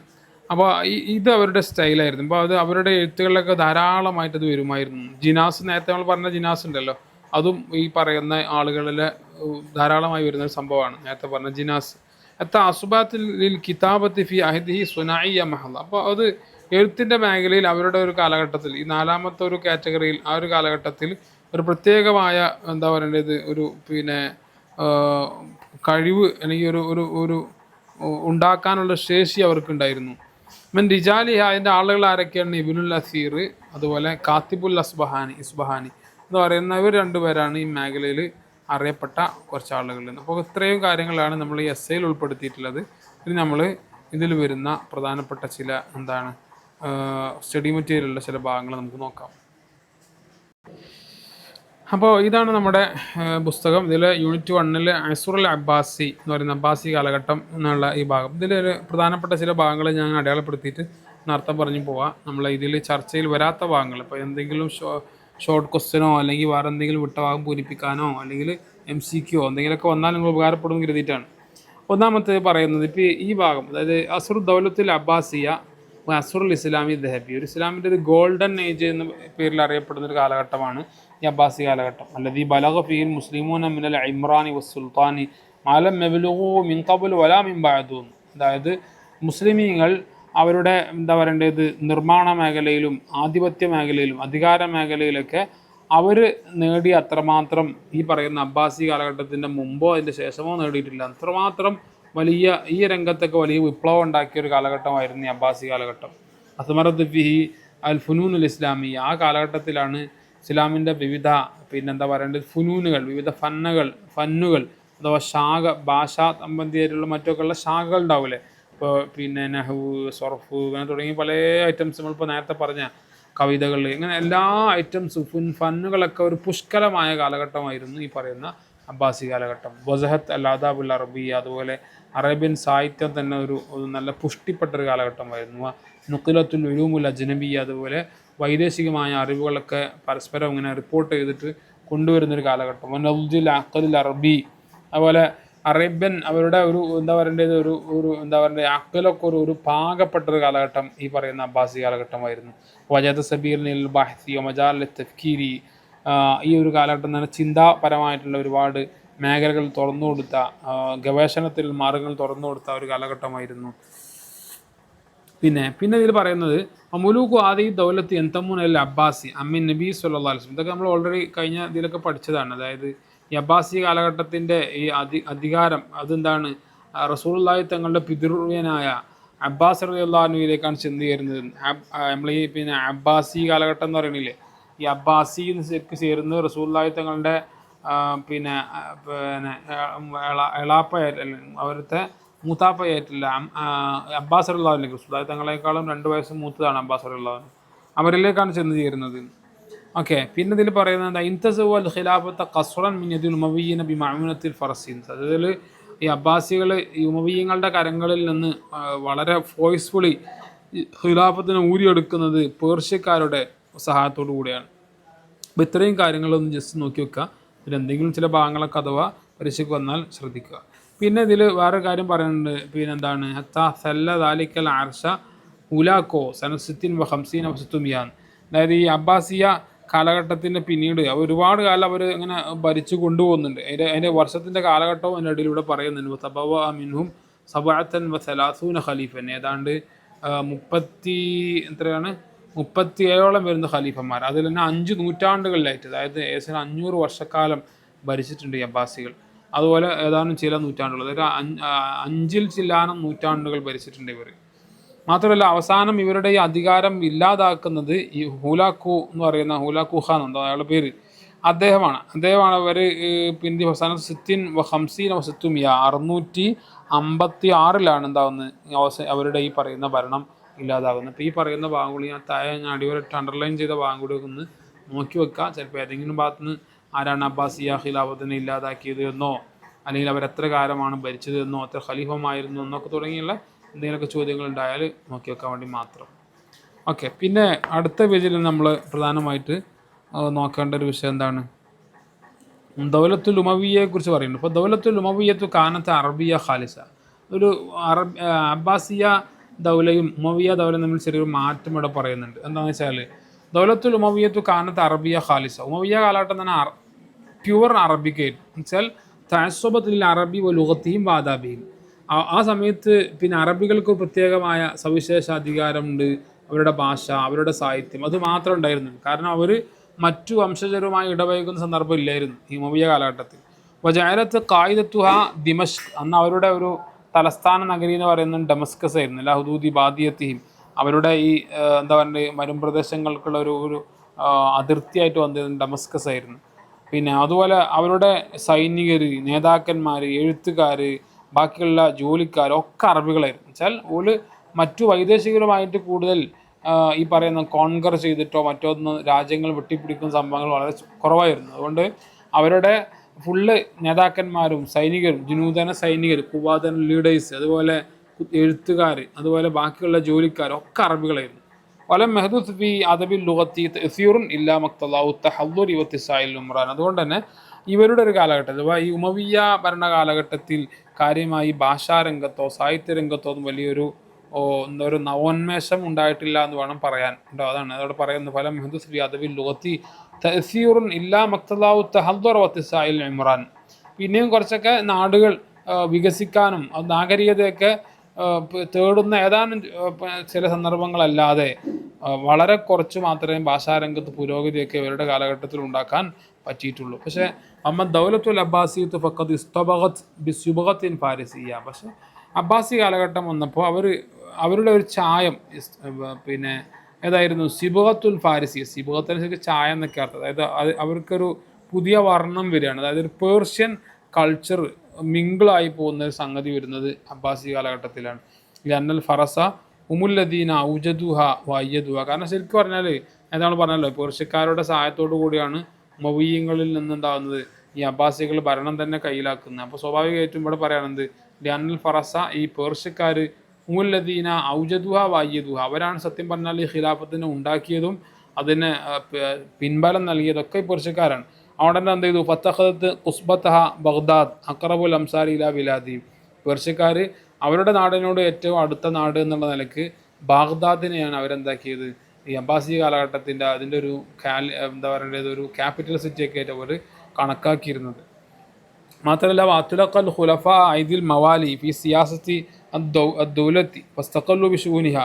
അവർ പലപ്പോഴും എന്ത് ചെയ്യുന്നുണ്ട്, പിന്നെ ഈ ഖുലഫാവുകളെ വരെ ഈ മവാലികളുടെ ഈ പേർഷ്യക്കാരായ അടിമകളുടെയും മറ്റു കൈകളിൽ വെച്ച് കൊടുക്കുന്നുണ്ട്. രാഷ്ട്രീയപരമായ കാര്യങ്ങൾ, അതുപോലെ അവർ പലപ്പോഴും രാഷ്ട്രീയപരമായ കാര്യത്തിൽ അവർ എന്താണ് സ്വന്തം ഒരു സ്വതന്ത്രമായി ഇടപെടുന്ന സംഗതി ഉണ്ടായിട്ടുണ്ട്. വസ്തബദ്ദൂബി ഉമൂരിഹ, പലപ്പോഴും ഖിലാഫത്തുമായി ബന്ധപ്പെട്ട കാര്യത്തിൽ ഒരു സ്വേച്ഛാധിപത്യം ഈ പേർഷ്യക്കാർ കാണിച്ചിട്ടുണ്ട്. കാലു അൽ അറബ മിനൽ ഹക്കാറത്തി വൽ മഹാനത്തി സ്വാൻ ബി സ്വായിൻ, പലപ്പോഴും അവർ നമ്മൾ ആശി പറഞ്ഞാൽ മുട്ടിന് അറിയില്ലേ, ആ പ്രയോഗമാണ് സ്വാൻ ബി സ്വായിൻ. അതായത് ഓരോ സ്വായിനും അവർ പരമാവധി അറബികളെ നിന്ദ്യരാക്കാനും നിന്ദിക്കാനും പുച്ഛിക്കാനൊക്കെ ഉള്ള എല്ലാ സംഗതിയും ഈ പേർഷ്യക്കാർ നടത്തിയിരുന്നു. അങ്ങനെ ഉണ്ടായിരുന്നു. ഇപ്പോൾ ലോഫത്തുൽ അസബിയത്തുൽ അറബിയ, നേരത്തെ പറഞ്ഞ ഈ ഉമവികളുടെ കാലഘട്ടത്തിലുണ്ടായിരുന്ന ഒരു അറേബ്യൻ ഒരു പാർഷ്യാലിറ്റി, അത് ദുർബലമായി. അന്ന് അവർക്കൊരു എൻറ്റിറ്റി ഉണ്ടായിരുന്നു. എന്താ അറേബ്യൻ അല്ലെങ്കിൽ അറബിക് കൾച്ചർ എന്ന് പറയുന്ന ഒരു അസ്തിത്വം ഉണ്ടായിരുന്നു. അത് ദുർബലമായി. വയല സൗത്ത് ഷുബിയ, പകരം അവിടെ ഒരു ജനകീയ ശബ്ദമാണ് പിന്നെ ഉയർന്നത്. അപ്പോൾ ഇത്രയും കാര്യങ്ങളും കൂടി എന്ത് ചെയ്യുക, ഇതിലൊന്ന് നോക്കി വെക്കുക. ചിലപ്പോൾ ഇതിനെന്തെങ്കിലും ഭാഗങ്ങളൊക്കെ വരാനുള്ള ചാൻസ് ഉള്ളതുകൊണ്ടാണ്. അഥവാ ഈ അബ്ബാസി കാലഘട്ടവും ഉമവിയ കാലഘട്ടവും തമ്മിലുള്ള ഭാഷാരംഗത്തൊക്കെ ഉണ്ടായ പ്രത്യേകിച്ച് ചില മാറ്റങ്ങളൊക്കെ പറ്റി ചോദിച്ചാൽ ആ പറയുന്ന ഭാഗങ്ങളൊക്കെ നോക്കി വെച്ചാൽ ഉപകരിക്കും. ഇനി അടുത്ത പേജിൽ കാര്യമായി പറയുന്നൊരു പോയിന്റ്, പിന്നെ എന്താ പറയുന്നത്, അവിടെ പറയുന്നുണ്ട് വക്തബസത്ത് അല്ല അറബിയത്തു മിനൽ ഫാരിസിയത്ത്. അറബികൾ ഈ പേർഷ്യൻ ഭാഷയിൽ നിന്നും മറ്റൊക്കെ എന്താ പറയേണ്ടത്, അത് പിടിച്ചെടുത്തിട്ട് അതിൽ നിന്നും കോട്ട് ചെയ്തിട്ട് അവർ പലതും പറയാറുണ്ട്. അതെന്തൊക്കെയാണെന്നാണ് ഇതിൽ പറയുന്നത്. അപ്പോൾ ചിലപ്പോൾ ചോദ്യം ഷോർട്ട് ക്വസ്റ്റ്യനൊക്കെ അവിടെ നിന്ന് നമുക്ക് പ്രതീക്ഷിക്കാം. എന്താണ് മാതാ ഇക്തസബത്ത് അൽ അറബിയത്തു മിനൽ ഫാരിസിയ, പേർഷ്യയിൽ നിന്ന് അറേബ്യന്മാർ അല്ലെങ്കിൽ അറബിയൻ ഭാഷ എന്താണ് ഇക്തിബാസ് ചെയ്തത് എന്ന് പിടിച്ചെടുത്തത് എന്നൊക്കെ ചോദിക്കുകയാണെങ്കിൽ ഈ പറയുന്ന ഉത്തരം നമുക്ക് എഴുതാൻ പറ്റും. ഇതിൽ പറയുന്നുണ്ട് വക്തബസത്ത് അൽ അറബിയത്തു മിനൽ ഫാരിസിയത്തി ഗൈറിൽ അൽഫാദി കസീറു മിനൽ അസാലീബി, അവർ ലഫ്ദുകളല്ലാതെ തന്നെ പേർഷ്യയിൽ നിന്ന് പല സംഗതികളും അവർ ഇക്തിബാസ് ചെയ്തിട്ട് ഇതിൽപ്പെട്ടാണെന്ത് വിവിധ സ്റ്റൈലുകൾ, ഭാഷാരംഗത്തുള്ള സ്റ്റൈലുകൾ. ഇപ്പോൾ കത്തബിജീലി ഫിൽ ഖിത്താബി, ഉദാഹരണം നമ്മളൊരാളോട് നമ്മൾ അഭിസംബോധന നടത്തുമ്പോൾ നടത്തുന്ന ബഹുമാന വചനങ്ങൾ. ഇപ്പോൾ അതുതന്നെ നമ്മളെ സയ്യിദ് എന്നൊക്കെ തുടങ്ങിയുള്ള ഓരോ സംബോധന ചെയ്യുന്ന സമയത്ത് സർ, ഡിയർ സർ എന്നൊക്കെ പറഞ്ഞ് നമ്മൾ അഭിസംബോധന ചെയ്യുമല്ലോ, അപ്പോഴുള്ള ഈ ബഹുമാനങ്ങൾ ഇത് പലപ്പോഴും അവർ ഈ പേർഷ്യയിൽ നിന്ന് കടമെടുത്തതാണ്. അതുപോലെ വൽ ഇഹ്തിഷാമി മഅൽ മുഖാത്തുബി, നമ്മൾ അഭിസംബോധന ചെയ്യപ്പെടുന്ന ആളോടുള്ള വിനയപ്രകടനങ്ങൾ ചിലപ്പോൾ അങ്ങനെ ഉണ്ടാവുമല്ലോ. എന്താ പറയേണ്ടത്, ചിലപ്പോൾ അല്ല ആനിസത്തു എന്നൊക്കെ പറയും, നമ്മളൊരു പിന്നെ മിസ്സിസ് എന്നൊക്കെ അങ്ങനെയൊക്കെ പ്രയോഗങ്ങളുണ്ടല്ലോ. അതുപോലെ കാര്യപ്പെട്ട ഒരു രാജ്യത്തിൻ്റെ ഉയർന്ന സ്ഥാനത്തുള്ള ആളാണെങ്കിൽ നമ്മൾ അവരോട് സമാഹ എന്നൊക്കെ ഉപയോഗിക്കാറുണ്ട്. ഇതുപോലെയൊക്കെയുള്ള പ്രയോഗങ്ങൾ ഉണ്ടാവുമല്ലോ, അതാണ് അവിടെ ഉദ്ദേശിച്ചത്. അതുപോലെ വൈസ്നാദു ഷെയ്യിൽ ഹദറത്തി വൽ ജനാബി വൽ മജ്ലിസി, അതുപോലെ എന്തെങ്കിലുമൊക്കെ വലിയ ആളുകളിലേക്ക് ചേർത്തി പറയുന്ന സംഗതികളുണ്ട്. ഇപ്പോൾ ഹദറത്ത്, ജനാബ്, അതുപോലെ മജ്ലിസ് തുടങ്ങിയുള്ള അങ്ങനത്തെ സംഗതികൾ. അതുപോലെ ഹിദാസുൽ അൽഖാബി, സ്ഥാനപ്പേരുകൾ ഉണ്ടാക്കൽ. ഇപ്പോൾ ഓരോ പിന്നെ വിഭാഗത്തിനും അല്ലെങ്കിൽ ഓരോ നേതാക്കന്മാർക്കും ഒരു പ്രത്യേക സ്ഥാനപ്പേരുകൾ ഉണ്ടാക്കുക. ഇതൊക്കെ ശരിക്ക് ഈ പേർഷ്യയിൽ നിന്ന് അറബികൾ കടം കൊണ്ടതാണ്. അതുപോലെ നുഴൂറ്റി വിശേഷണങ്ങൾ വെച്ച് കൊടുക്കുക. അൽ ഖുലഫായി വൽ വുസറായി, അത് ആരുടെ ഖലീഫമാരുടെയോ അല്ലെങ്കിൽ മന്ത്രിമാരുടെയോ അല്ലെങ്കിൽ എഴുത്തുകാരുടെയോ ലീഡേഴ്സിനൊക്കെ ഇതേപോലുള്ള സ്ഥാനപ്പേരുകൾ വെച്ച് കൊടുക്കലൊക്കെ ഈ പറയുന്നൊരു പിന്നെ ഇവരുടെ പേർഷ്യൻ സ്റ്റൈലായിരുന്നു. അതുപോലെ ഉദാഹരണമായി സഫാഹ്, മൻസൂർ, റഷീദ്, ഇതൊക്കെ അവരിൽ നിന്ന് അങ്ങനെ വരുന്ന ഈ പിന്നെ ഖുലഫാകൾക്ക് അങ്ങനെ വന്ന ചില ലഖബുകളായിരുന്നു. അതുപോലെ പിന്നെ ദുർ റിയാസത്തൈൻ, റുക്കുനുൻ ദൗല, ഇതൊക്കെ ഒരു വെച്ചു കൊടുക്കുന്ന സ്ഥാനപ്പേരുകളായിരുന്നു. അതൊക്കെ ഈ പറയുന്ന പേർഷ്യയിൽ നിന്ന് കടം കൊണ്ടതാണ്. അപ്പോൾ ഇത്രയും കാര്യങ്ങൾ എന്ത് ചെയ്യുക, ജസ്റ്റ് ഒന്ന് നിങ്ങൾ നോക്കി വെക്കട്ടോ. പിന്നെ നമുക്ക് അടുത്ത പേജിൽ നിന്ന് പഠിക്കാനുള്ളൊരു കാര്യം കൂടി ഞാൻ പറയാം. ഇതിൽ അടുത്ത പേജിൽ നമുക്ക് കാണാം, ഇവിടെ ഒരു പോയിന്റ് പറയുന്നുണ്ട്. വത്തൊലബു ഇലാ ശുഅറാഇഹിം മിൻ അംസാലി ദഖീഖി വൽ ഫിർദൗസി എന്ന് പറഞ്ഞിട്ട് ഇവിടെ പറയുന്നുണ്ട്. അതായത് പിന്നെ ഈ അക്കാസിറത്ത് എന്ന് പറയുന്ന തുർക്കിയിലൊരു പ്രത്യേക ട്രൈബലിനെ കുറിച്ച്, ഒരു ഗ്രൂപ്പ് ഓഫ് ട്രൈബലാണ്, അവരെക്കുറിച്ച് അതിൽ പറയുന്നുണ്ട്. അവരാണ് സത്യത്തിൽ പറഞ്ഞാൽ പിന്നെ ഈ അറബികളുടെ അധികാരവും മറ്റൊക്കെ ഇല്ലാതാക്കാൻ തുടങ്ങിയത്. അപ്പോൾ അവരെന്ത് ചെയ്തു, അവർ പിന്നെ അവരുടെ കവികളായ ആളുകളോട് പിന്നെ മുൻഗാമികളുടെ പെരുമകളും അവരുടെ ഫഖ്റൊക്കെ രണ്ടാമത് പുതുക്കാൻ വേണ്ടിയിട്ട്, റിനോവേറ്റ് ചെയ്യാൻ വേണ്ടിയിട്ട് അവർ കൽപ്പിക്കുന്നുണ്ട്. അപ്പോൾ അവിടെ ഒരു ഭാഗത്ത് നിന്ന് ചെറിയൊരു ചോദ്യം വരാൻ സാധ്യതയുണ്ട്. ഇപ്പോൾ ഈ അക്കാസിറത്ത്, അവരുടെ അക്കാസിറത്തിൻ്റെ പോയറ്റുകൾ ആരൊക്കെയെന്നോ അല്ലെങ്കിൽ അത് ചിലപ്പോൾ പിന്നെ ചെറിയ എന്താ പറയേണ്ടത് ചേരുംപടി ചേർക്കാനൊക്കെ മറ്റേ ഇവിടെ ചോദ്യം വരാൻ ചാൻസ് ഉണ്ട്. ഇപ്പോൾ ഉദാഹരണം ഇപ്പോൾ ദത്തീഖ് എന്ന് വരിക, ഇതിൻ്റെ അപ്പുറത്ത് അക്കാസിറത്ത് എന്ന് കൊടുക്കാം, അല്ലെങ്കിൽ ഫിർദൗസി. ഇതൊക്കെ ഈ പറയുന്ന അക്കാസിറത്തിൻ്റെ അറിയപ്പെട്ട കവികളാണ്. അപ്പോൾ അവരോട് ഏൽപ്പിക്കപ്പെട്ട കാര്യം ഇതായിരുന്നു, എന്ത്, അവരുടെ മുൻഗാമികളുടെ മഫാഖറുകൾ ഒന്നുകൂടി റിനോവേറ്റ് ചെയ്യാൻ. എന്താ ചെയ്യേണ്ടത്? ഇപ്പോൾ തെരീഫിൽ മന്ദൂമാത്തിൻ ഖുസൂസിയ്യ, അവർ ഈ പറയുന്ന ആഖ്യാന രൂപത്തിലുള്ള കവിതാ സമാഹാരങ്ങൾ രചിക്കുക, അതുപോലെ അനാശീദീൻ കൗമിയ, അവരുടെ ദേശീയ ഗാനങ്ങൾ രചിക്കുക. ഇങ്ങനെയൊക്കെ കൊണ്ട് ഇവരോട് നിർദ്ദേശിക്കപ്പെട്ടിരുന്നു. നമ്മളിവിടെ ചെറിയൊരു സംഗതി ജസ്റ്റ് നോക്കിച്ചാൽ മതി, അക്കാസിറത്തിൻ്റെ കവികൾ ആരൊക്കെയെന്നുള്ള മറ്റൊക്കെ അറിയാൻ വേണ്ടിയിട്ട് ഈ പറയുന്ന 2 പേരാണെന്നൊക്കെ ഇത് മനസ്സിലാക്കിച്ചാൽ മതി. ഓക്കെ, ഇത്രയും കാര്യങ്ങളാണ് അവിടുന്ന് കാര്യമായിട്ട് വരുന്നത്. പിന്നെ നമ്മൾ അടുത്ത ചാപ്റ്ററിലേക്ക് വരുമ്പോൾ നസ്രു കുത്താബുഹു, അവിടെ ഇപ്പോൾ നമ്മൾ നേരത്തെ പറഞ്ഞ കാര്യങ്ങളൊക്കെ തന്നെയാണ് കാര്യമായിട്ട് നമ്മളെ ചർച്ചയിൽ വരുന്ന എസ്സയിൽ വന്ന കാര്യങ്ങളൊക്കെ തന്നെയാണ് അതിൽ കാര്യമായി പറയാനുള്ളത്. പിന്നെ തൗഖിയാത്ത് എന്താണെന്ന് ഇവിടുത്തെ നെക്സ്റ്റ് പേജിൽ വിശദീകരിക്കുന്നു. വല്ലത്തിൽ കിതാബു തുഫി അവ്വലുൽ അസ്റുൽ അബ്ബാസി എന്ന് പറഞ്ഞിട്ട് ഇവിടെ തൗഖിയാത്തുകളെ കുറിച്ചുള്ള പരാമർശം പറയുന്നുണ്ട്. അപ്പോൾ തൗഖിയാത്ത് ഇതിൽ വരുന്നൊരു ചർച്ചയാണ്, എന്താണെന്ന് നമ്മുടെ ഈ കാലിക്കറ്റ് യൂണിവേഴ്സിറ്റിൻ്റെ സ്റ്റഡി മെറ്റീരിയൽ പറയുന്നില്ല. അപ്പോൾ അതൊന്നും നിങ്ങൾ ഞാൻ നേരത്തെ വിട്ട ആ ടെക്സ്റ്റിൽ പറയുന്ന കാര്യങ്ങളൊന്ന് നോക്കി വെച്ചാൽ മതി. ഓക്കെ, അപ്പോൾ ഇത്രയും കാര്യങ്ങളൊക്കെയാണ് ഇതിൽ നമ്മൾ ചർച്ച ചെയ്യാനുള്ളത്. ബാക്കിയുള്ള വിഷയങ്ങളൊക്കെ നമ്മൾ നേരത്തെ നമ്മുടെ പാരഗ്രാഫ് എസ്സേ ക്വസ്റ്റ്യൻസിലൊക്കെ നമ്മൾ ഉൾപ്പെടുത്തി ഇൻഷാ അല്ലാഹ്. അപ്പോൾ ഇതിൻ്റെ ബാക്കിയുള്ള ഭാഗം അൽ കുത്താബ് എന്ന് പറയുന്ന 17-ാമത്തെ പേജ് മുതലുള്ള ഭാഗം അടുത്ത വീഡിയോയിൽ നമുക്ക് ഉൾപ്പെടുത്താം. സുബ്ഹാനക്കല്ലാഹുമ്മ ബിഹംദിക് അഷ്ഹദു അല്ലാ ഇലാഹ ഇല്ലാ അൻത അസ്തഗ്ഫിറുക വഅതൂബു ഇലൈക്. അസ്സലാമു അലൈക്കും വറഹ്മത്തുള്ളാഹി വബറകാതുഹു.